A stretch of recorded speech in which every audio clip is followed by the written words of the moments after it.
Olá, como vai? Tudo bem? Que bom que você veio. Estou muito feliz com a sua presença aqui hoje, porque hoje é um dia especial. Hoje é o primeiro episódio da série Autoestima Poderosa. É a série que eu vou falar com muitas pessoas de sucesso. Cada um tem o seu sucesso. Isso vai ficar muito claro nessa série.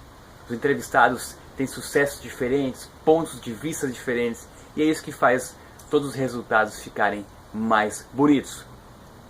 Nessa série eu quis reunir essas pessoas que atingiram o seu sucesso e que contasse para nós como que a autoestima, a autoconfiança delas ajudou no alcance desse sucesso. Essa é a pergunta que a grande maioria deles vai responder, mas além disso também vão responder como que eles fazem para elevar a autoestima diariamente, quais técnicas que eles usam para que consiga ter uma autoestima sempre em cima, sempre forte, poderosa, para que os resultados permaneçam sempre altos. E quando os resultados não forem altos, o que eles fazem para conseguir dar a volta por cima e voltar para o topo, voltar para onde eles merecem realmente estar? Porque na verdade todo mundo merece estar no topo. A única diferença é que tem gente que não sabe como chegar lá. E essa série vai te trazer vários insights, várias dicas, várias sacadas para você também chegar lá. Não é nenhuma vantagem de ninguém. Todo mundo pode chegar lá em cima. Então essa série é feita para você que quer evoluir, é feita para você que quer ter resultado positivo, é feita para você que quer conhecer novas culturas, conhecer novas pessoas. Então eu tenho o grande prazer de te ter aqui comigo hoje para a gente poder iniciar essa série tão fantástica chamada Autoestima Poderosa. E o meu primeiro convidado dessa série é nada mais nada menos do que Rogério Scher. Rogério é uma grande figura, uma pessoa muito conceituada, ele é coach, estou com o currículo dele aqui, logo eu vou ler para você. E a gente teve uma conversa muito positiva. A gente conversou sobre propósito de vida, sobre talentos, pontos fortes, pontos fracos, o que a gente tem que fazer para alavancar os nossos pontos fortes, como que a gente faz isso, quais perguntas que a gente faz para achar as melhores respostas. Então olha só, vou ler para você aqui rapidamente. O Rogério, ele responde pela Empreender, Vida e Carreira. Ele é administrador de empresas, formado pela FGV São Paulo, com MBA em Comércio Internacional, pela USP. Ele foi fundador e primeiro presidente da primeira empresa júnior do Brasil, a empresa júnior da GV. Na DBM do Brasil, ele atuou como consultor de carreira, coordenou o núcleo de empreendedores e foi vice-presidente de operações para a América Latina. O Scher foi diretor corporativo de RH da Natura, olha que legal, RH da Natura, professor da FAAP nas disciplinas de formação de empreendedores e comportamento organizacional. E também foi professor nos cursos da FGV sobre empreendedorismo e criação de novos negócios. Ele é autor do best-seller Empreendedorismo na Veia, um aprendizado constante, da Elsevier, e o seu último livro chama-se Engajamento, Melhores Práticas de Liderança, Cultura Organizacional e Felicidade no Trabalho, lançado pela Alta Books. E eu li o livro dele chamado Todo Novo Começo Surge de um Antigo Começo, que é sensacional, é excelente. Para quem está em transição de carreira, para quem quer conhecer um pouco mais as peculiaridades da nossa mente, como que a gente se sabota e não percebe, como que a gente pode alavancar a nossa carreira de uma forma mais simples do que a gente imagina, esse livro é sensacional. Então, vamos lá. Eu tenho o prazer de poder te apresentar ele, o Rogério Scher, uma pessoa que me inspirou demais. Eu tenho certeza que ele também vai te inspirar com esse nosso bate-papo. Então vamos lá, até mais. Rogério, primeiramente muito obrigado por ter aceito esse convite. Realmente é um grande prazer poder falar contigo. Prazer é meu. Que bom, muito obrigado. Eu conheço seu trabalho através daquela entrevista que você deu para a CBN com o Milton Jung, né? E foi lá que eu vi o teu livro, Todo Novo Começo Surge de um Antigo Começo, né? E eu me encantei por esse assunto, é um assunto que eu me encanto há muito tempo já. Que nem eu comentei contigo no áudio lá pelo WhatsApp. É realmente uma questão de passar para as pessoas uma transformação, né? E muitas vezes no teu livro, nas suas entrevistas, realmente eu me inspirei muito, né, a ir buscar mais ainda desse conhecimento. Então, é muito legal. Aquela entrevista realmente me ajudou bastante a entender aquelas coisas mais subjetivas, né, da nossa carreira, da nossa vida. Então realmente foi excelente. Eu falo muito de autoestima, tá? Autoestima, autoconfiança e a pessoa liberar aquele poder interior que ela tem dentro dela, tá? E da importância, obviamente, que a autoestima tem em relação a isso tudo. E eu quero começar te perguntando exatamente o seguinte: nessa questão de sucesso, cada um tem o seu sucesso. Eu tenho o meu, o que eu classifico como sucesso, você tem os seus, e as pessoas que vão nos assistir, que estão nos assistindo, também têm os seus. Eu te pergunto, qual que foi o maior sucesso que você alcançou até hoje? E depois que você responder isso, eu vou emendar com uma outra pergunta. Ok. O maior sucesso que eu já obtive até hoje, Paulo, foi ter conseguido mudar comportamentos que me entristeciam, que me faziam mal, que me lançavam em ciclos de autossabotagem, autoengano e autoilusão. Em outras palavras, comportamentos meus que me jogavam num espaço de baixa autoestima e zero autorrespeito. Basicamente, eu entendo que foi uma vitória importante ter conseguido ampliar a consciência para os tipos de pensamentos e sentimentos que não eram muito visíveis para mim, mas que eu os tinha e que determinavam certos tipos de comportamentos que me faziam mal. Portanto, ter ampliado consciência sobre isso e ter conseguido realinhar a maneira de pensar, sentir e agir, isto para mim foi uma grande vitória, foi um ponto de inflexão na minha trajetória e sem dúvida é um momento de muito êxito para mim. Que bacana, que bacana. Então você classifica a sua autoestima, também trabalhar a sua autoestima como parte desse desenvolvimento? Sem dúvida alguma. Eu vejo, Paulo, a autoestima como saudável efeito colateral de algumas coisas. A primeira delas, autoconhecimento. E a segunda delas, autogestão. Então, quando a gente fala da primeira delas, que é autoconsciência, autoconhecimento, nós estamos falando da capacidade de acessar com consciência o que estou pensando e sentindo sobre cada evento da minha vida e da minha carreira. É conseguir dar um significado o mais autêntico e verdadeiro entre o que ele tem de luz e sombra ao que estou pensando e sentindo sobre algo. O outro elemento, que é da autogestão, é, ok, então agora o que eu faço com isso? Então, já que estou pensando e sentindo claramente isto, com toda a luz e a sombra que isto tem, o que eu faço com isso? Ou seja, o que eu escolho fazer com isso? E quando o indivíduo diz, ok, agora eu vejo com consciência o que penso e sinto a este respeito, eu vou para o outro tema, que é o da autorregulação ou da autogestão, como queira chamar, e faço uma escolha em torno disso. E aí o comportamento que sai, a escolha, a atitude, a decisão que sai, ela sai alinhada com o que eu estou pensando e sentindo, mas sobretudo para que você experimente essa sensação de plenitude, de bem-estar, precisa estar conectado com os seus valores e profundamente comunicando com as suas crenças. Então, em outras palavras, a autoestima é um efeito colateral de alguém que do alto da sua consciência, ou seja, da sua autoconsciência, ela se autorregula, ou seja, ela é protagonista do que faz e do que escolhe fazer, e, portanto, ela se sente cada vez mais responsável pelo que faz e escolhe. É óbvio que isso aumenta o autorrespeito e, portanto, a própria autoestima. Uhum. E automaticamente a vida da pessoa vai para um novo patamar, não é verdade? É verdade, Paulo. Sabe que quando eu converso com clientes de coaching que iniciam um processo de autoconhecimento e elas não estão bem, elas fundamentalmente não estão bem com as escolhas que elas têm feito.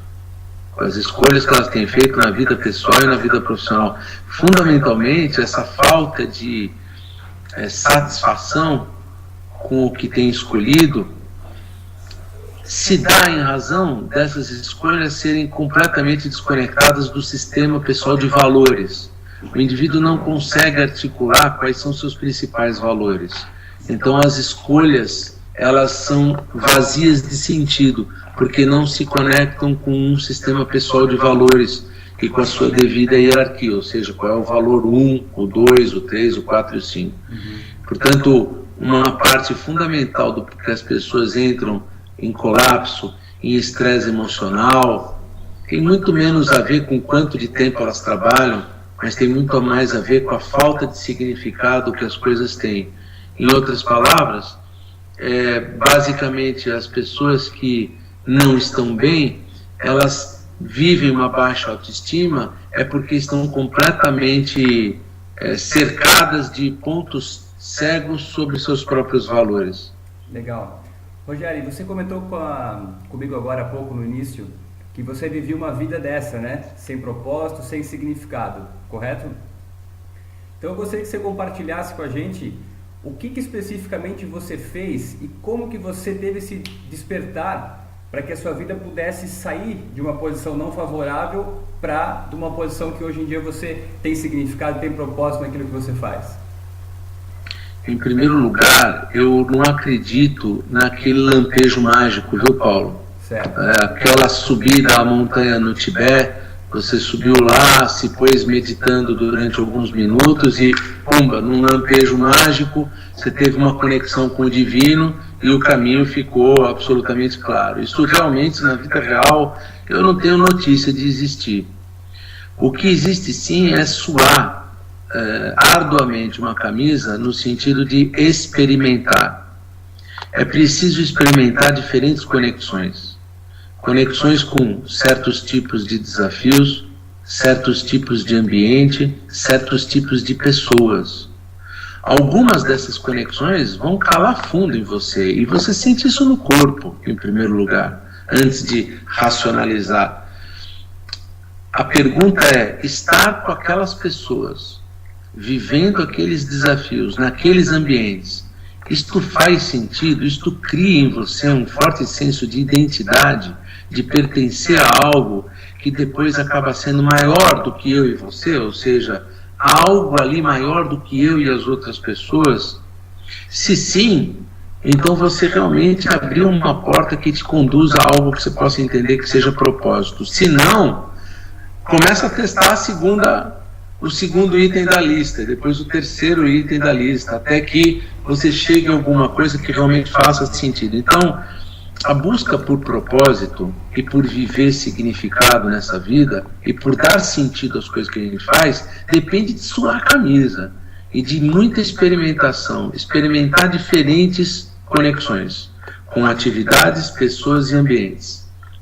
A segunda coisa fundamental que serviu para mim, e eu tenho visto isso servir, Paulo, para tantas pessoas, é a conexão com os seus verdadeiros talentos.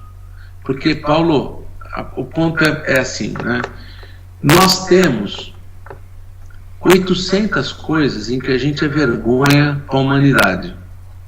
São coisas em que a gente é tremendamente ruim. São coisas em que a gente não deveria ser autorizado a sair de casa, entende?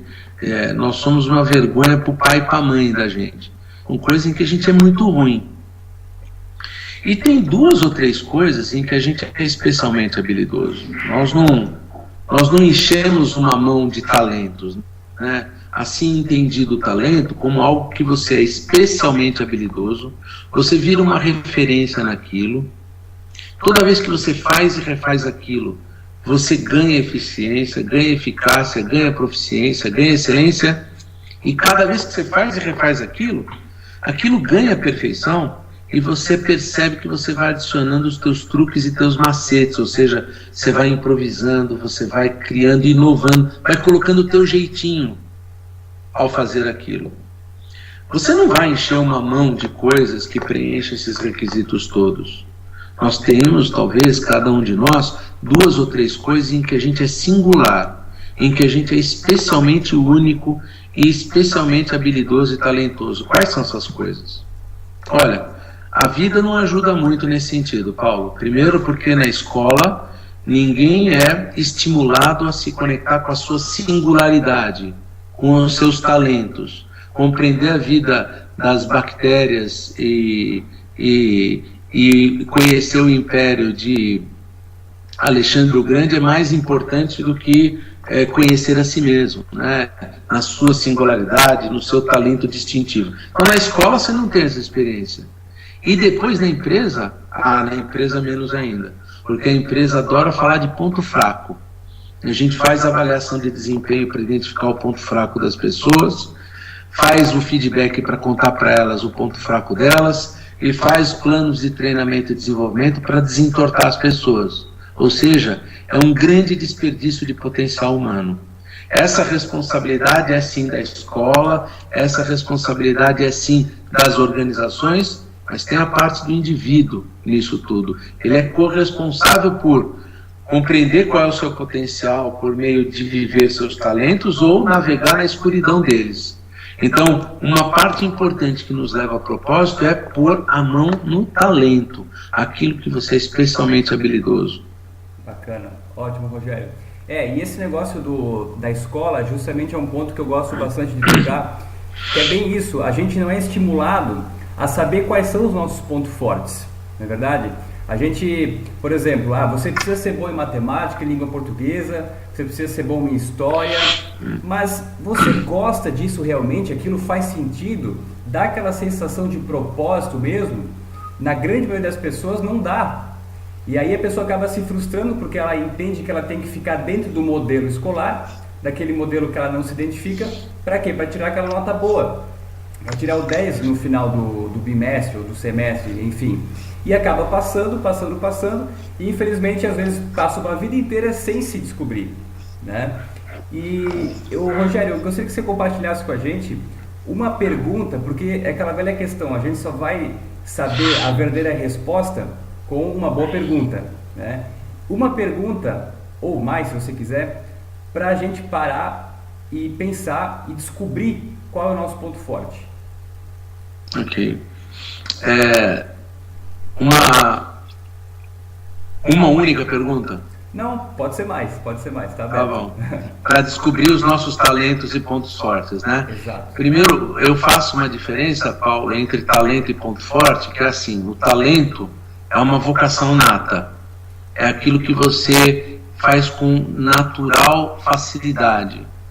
O talento é aquele tipo de coisa que quando você começa a fazer, você não percebe que você tem que aprender aquilo. É como se você tivesse que lembrar como faz. É uma sensação estranha de... Parece que eu já sabia fazer isso, entende? Então, traduzindo isso em perguntas, né? O talento... Traduzindo em perguntas sobre talento, a primeira coisa é o que você é capaz de fazer com natural facilidade? Quais são as habilidades que são praticamente dons naturais que você tem? Quais são aqueles temas para os quais você é rápido uma referência entre amigos e família? Quando se fala daquilo, as pessoas lembram de você. E quais são aquelas experiências que você tem que te fazem perceber que aquilo que você está fazendo, você não tem que aprender como fazer, mais ou menos como lembrar algo que eu já sabia no meu íntimo como fazer. Isto tudo são perguntas que moram no tema do talento. Quando eu treino um talento e desenvolvo o talento, ele vira um ponto forte. Então aí o ponto forte é o talento já percebido, treinado e desenvolvido. E Rogério, para a pessoa, porque muita gente acaba não entendendo que ela é sim possível de, por exemplo, trabalhar com aquilo que ela gosta. Tem gente que, por ter baixa autoestima, acredita que não tem talento ou ponto forte. Isso é verdade? É verdade. E isso não bate com o que a ciência do comportamento organizacional diz. Na realidade, a ciência do comportamento organizacional, onde mora esta discussão que estamos falando aqui, que estamos tratando aqui, ela dá conta de que todo mundo tem talento. Todo mundo tem algo que confere a si uma personalidade distintiva, um conjunto de atributos que conferem ao indivíduo uma personalidade distintiva, uma especial habilidade para algumas coisas. Como descobri-la? E aí a palavra é legal, né? O descobrir é tirar a coberta de cima. Então tá lá. E você só consegue tirar esta coberta de cima, Paulo, se você experimentar diferentes atividades. Não vem num lampejo, não vem num assessment, não vem numa entrevista, num teste de QI. Você só consegue se conectar aos seus talentos se você experimentar diferentes tipos de atividades. Por isso que a descoberta do talento é muito menos lampejo e muito mais suor na experimentação, como eu disse há pouco. Bacana. E claro, a pessoa precisa estar aberta, ela precisa entender que isso realmente é possível, né? E estar aberta a essa nova experimentação. Sem dúvida. E estar preparada para lidar com uma questão que é decepção e desapontamento, né? Porque, veja, eu mesmo disse que a gente tem 800 pontos fracos, né? Então você vai passar por vários deles até chegar nos 2 talentos que podem virar efetivos pontos fortes. Então, é isso que é muito desgastante. Talvez seja esse o melhor sentido da palavra resiliência. Ou seja, qual é a capacidade que eu tenho de, no caminho de descobrir meus talentos, ter que conviver com os meus 800 pontos fracos. Porque o que me leva aos meus talentos é a convivência em boa medida com vários dos meus pontos fracos. E a ampliação de consciência para o ponto fraco é tão importante quanto a ampliação de consciência para os meus talentos e pontos fortes. E vamos só então desmistificar o negócio que você falou, de dentro da empresa ter muito isso, falar muito em ponto forte, de em ponto fraco, de correção de ponto fraco, você tem que melhorar isso, melhorar aquilo. Porque muitas vezes a pessoa está ali para melhorar uma coisa em que ela não vai melhorar nunca, por ela estar muitas vezes no lugar errado, né? Então, levando isso em consideração, o mais correto então seria a gente realmente descobrir o nosso ponto forte, ao invés de tentar melhorar aqueles pontos fracos que a gente tem. Se eu faço uma atividade e nessa atividade eu, por vezes, me encontro obrigatoriamente, inexoravelmente, com alguns pontos fracos, então eu tenho que treinar aquilo que a gente chama de controle de danos. O que eu quero dizer com isso, Paulo?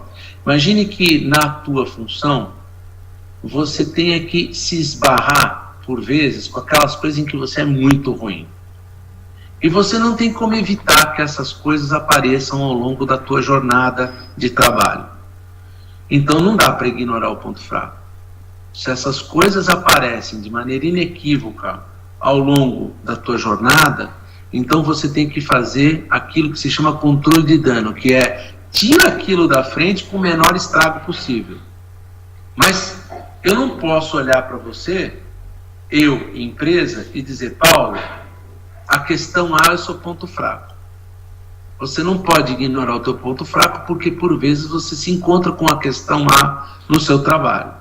Então, aqui o teu plano de treinamento. 80% do teu tempo vai ser agora treinar como lidar com a questão A. Se eu fizer isso com você, eu mato você. Você vai ficar absolutamente extenuado do ponto de vista emocional. Isso esgota qualquer pessoa, qualquer ser humano. Então, a ideia do controle de dano é 20% do teu treino é como você se livra daquele ponto fraco com o menor estrago possível. Agora vem cá, Paulo. Você tem a questão B, C e D, que são coisas em que você é especialmente habilidoso. Você tem todos os sinais, pela experiência prática aqui de observar os teus resultados no teu trabalho, que a questão B, a questão C, se conectam com possíveis talentos. Então, sabe o que nós vamos fazer? Nós vamos treinar e desenvolver esses teus talentos para que eles virem efetivos pontos fortes. E vamos configurar os teus desafios aqui na nossa empresa para que você dependa cada vez mais dos teus pontos fortes e que se afaste cada vez mais dos teus pontos fracos. De quem é a responsabilidade por todo esse arranjo, Paulo? É uma responsabilidade compartilhada na organização. O RH tem um pedaço de papel nessa história, a organização tem um outro pedaço e o indivíduo tem o pedaço dele. É uma responsabilidade compartilhada em três. Legal, muito bom, muito bom. E Rogério, a gente falando novamente de autoestima, né? Gostaria que você compartilhasse com a gente também como que você, porque na verdade a autoestima é um fortalecimento diário, né? Como é que você, Rogério, fortalece a sua autoestima diariamente? Você tem alguma técnica, algum tipo de pensamento que você carrega sempre contigo? Como é que você faz esse processo? Tenho sim, Paulo. Eu sigo a lógica da inteligência emocional, do Daniel Goleman. Então, o primeiro passo para reforçar minha autoestima é reforçar minha autoconsciência. A capacidade de ter fortes conectamentos e sentimentos mais verdadeiros, a integração com a minha luz e com a minha sombra, a integração com toda a minha energia masculina e com toda a minha energia feminina, a polaridade do masculino e do feminino em mim, a conexão com as minhas crenças e valores e a conexão com o meu propósito de vida. Essa dimensão é a dimensão da autoconsciência. A segunda dimensão é a dimensão da autogestão, a capacidade de fazer escolhas e de me sentir responsável por elas, e escolhas alinhadas com os meus mais verdadeiros pensamentos e sentimentos. A terceira dimensão é a dimensão da empatia, a capacidade de eu perceber nos outros como eles pensam e como eles se sentem, e construir tolerância e confiança num contexto de relações significativas com esses outros a partir da clara compreensão do que pensam e sentem sobre cada tema da vida. E, por último, a construção de habilidades interpessoais de relacionamento, porque a empatia é um primeiro passo fundamental, mas há muito mais do que a empatia para se construir relações significativas. E a gente se sente de bem com o mundo, com a vida, muito em função da qualidade dos nossos relacionamentos. A qualidade da relação que a gente tenha, do ponto de vista interpessoal, vai determinar tremendamente o nosso nível de felicidade autêntica. Então, autoconsciência, autogestão, empatia e habilidades de relacionamentos interpessoais, isso tudo reforça no meu dia a dia, como um treino, a minha autoestima. Bacana. Então a autoestima não parte, claro, ela parte da gente, mas para a gente ter uma autoestima bastante equilibrada, a gente precisa pensar holisticamente em nós, como seres humanos, e no entorno, como uma sociedade, digamos assim. Porque tem muito aqui, é isso mesmo. Quando a gente ajuda o próximo de coração, quando a gente tem um sentimento de utilidade para os outros, a nossa autoestima também aumenta. A gente se sente bem em poder ajudar, em poder retribuir de repente um favor, algo nesse sentido, né? Então é bacana. É isso mesmo. Então é bacana levar essa parte mesmo que, claro, a autoestima parte sim da gente, mas quando a gente começa a colocar isso para outras áreas da vida, principalmente numa área mais coletiva, todo mundo sai ganhando, inclusive a gente mesmo ajudando os outros. Perfeito, Paulo, eu endosso 100% que você falou. É o chamado foco triplo, né, numa perspectiva integral. Eu comigo, eu com o outro e eu com aquilo que é maior do que eu e você, o todo ao nosso redor. O cuidado com essas três dimensões é o que caminha na direção de uma autoestima verdadeira e saudável. Ótimo, muito bom, Rogério. Bom, então para a gente finalizar esse bate-papo, quero que você deixe uma mensagem para o pessoal que queira realmente ir para um caminho de uma autoestima mais forte, mais centrada, e necessariamente o seguinte: uma pessoa que ela muitas vezes acaba não sabendo que a autoestima dela é baixa, né? Isso acontece bastante. Então, primeiro, como que a gente pode melhorar a nossa autoestima diariamente? Você já comentou alguns pontos aqui, né? E como que a gente pode fazer com que a gente mesmo fique, de bem com a gente. Por exemplo, como é que eu posso levantar de manhã, me olhar no espelho e me sentir bem comigo mesmo? seguindo essas técnicas que você falou, ótimo, perfeito. Mas se a gente fosse resumir em uma só, qual que você daria de conselho? Encontrando a verdade sobre nós mesmos. Os gregos, quando criaram a palavra verdade, ela tinha o sentido de aletheia, né? Para os gregos, verdade era aletheia. E o significado de aletheia, para sinônimo de verdade, é maravilhoso. Aletheia significa não esquecimento. Em outras palavras, verdade para os gregos antigos era tudo aquilo que é seu e sobre você que não pode ser esquecido. Em outras palavras, encontrar a verdade sobre você é você se reconectar com a sua história de vida, com tudo aquilo que te trouxe até aqui, com a tua ancestralidade, com os teus principais marcos biográficos. Então, encontrar a verdade sobre si mesmo é um passo tremendamente para uma auto-relação significativa, para uma relação consigo mesmo empática e prazerosa. Então, a recomendação número 1 que eu teria a dar é reconecte-se consigo mesmo, com tudo aquilo que te trouxe até aqui, com os valores e crenças construídos ao longo dessa trajetória, com a sua verdade, com tudo aquilo que é seu e sobre você, que não pode ser esquecido. Legal. E tem muito a ver com a essência da pessoa, né, Rogério? A essência dela. Qual que é a essência dessa pessoa? Porque a partir do momento que a gente começa a se desconectar dessa nossa essência, é que começam a surgir os maiores problemas da nossa vida. Perfeito, você resumiu melhor do que eu mesmo queria dizer, é isso mesmo. Legal. Rogério, uma última questão. Eu sei que você tem um curso chamado Emera. Eles são 2 dias, é isso? Isso. 2 dias. Emera era uma grega, que era a deusa do feminino e a deusa do amanhecer. A deusa Emera era filha do encontro da noite com a escuridão. É uma história da mitologia muito inspiradora, né? Nix, noite, era o feminino. Erebus, a escuridão, era o masculino. Eram 2 irmãos gêmeos que se casam, e do encontro da noite com a escuridão nasce o amanhecer, a Emera. Emera é o amanhecer, é o dia. E os gregos não tinham dúvida, o dia só vem depois que a noite encontra a sua parte mais escura.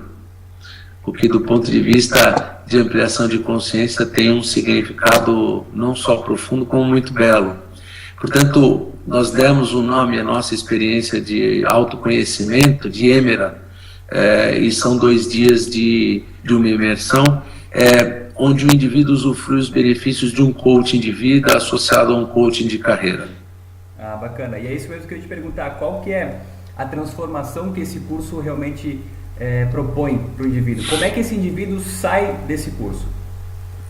Ele sai mais descongelado, porque nós não chamamos o Emera de uma experiência de autoconhecimento, nós chamamos de autossabedoria, porque sabedoria significa conhecer e compreender, pensar e sentir, e para isso é preciso descongelar. Então o indivíduo sai descongelado, no sentido de mais consciente do que está pensando e sentindo. Segundo, ele sai mais conectado com a sua verdade, porque o indivíduo ele desenha a sua linha da vida no Emera.